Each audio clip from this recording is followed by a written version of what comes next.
Thank you. Good evening. I have to admit that when I began thinking about how I wanted to begin talking about the freedom to pursue happiness, I was at a loss of where to start this. And so I found myself sitting in my room, and I kept repeating the freedom to pursue happiness, the freedom to pursue happiness.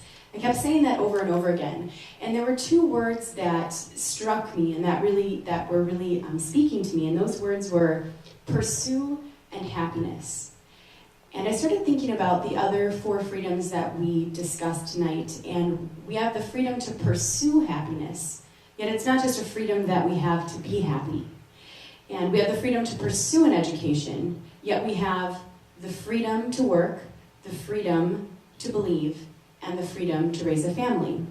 So then I started thinking about happiness, and I thought, what does happiness really mean? What is my definition of happiness? And is my definition of happiness different than your definition of happiness? So in order to fully understand the freedom to pursue happiness,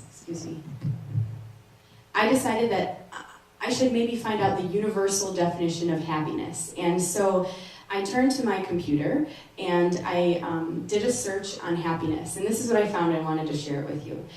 So the Merriam-Webster Online Dictionary defines happiness as good fortune or prosperity, joy, a state of well-being or contentment, a pleasurable or happy experience. Dr. Martin Seligman, who is a psychologist, describes happiness as positive feelings and positive activities. Dr. Barbara Fredrickson, who is also a psychologist, describes happiness as the fuel to thrive and flourish. An early happiness researcher describes happiness as a genuine smile.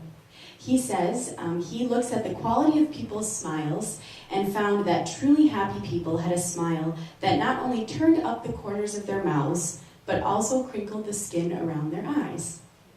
I thought that was interesting.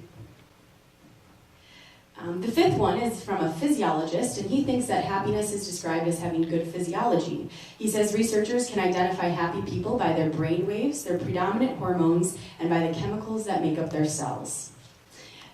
The Dalai Lama describes happiness as peace and contentment. And lastly, Marcy Shimoff, who wrote the book Happy for No Reason, describes happiness as expansive and friendly no matter what.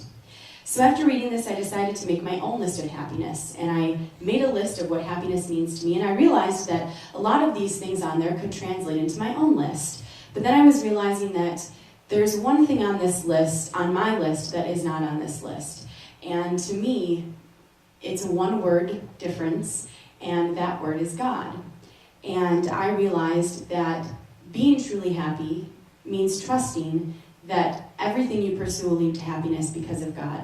So as I pursue a very happy time in my life, recently becoming Miss Wisconsin and now interviewing for the job of Miss America, I realize that the happiness I'm able to give to others and the happiness that I find in doing this job is truly from God, and that we have that freedom and we have the right to pursue that freedom because God gave it to us.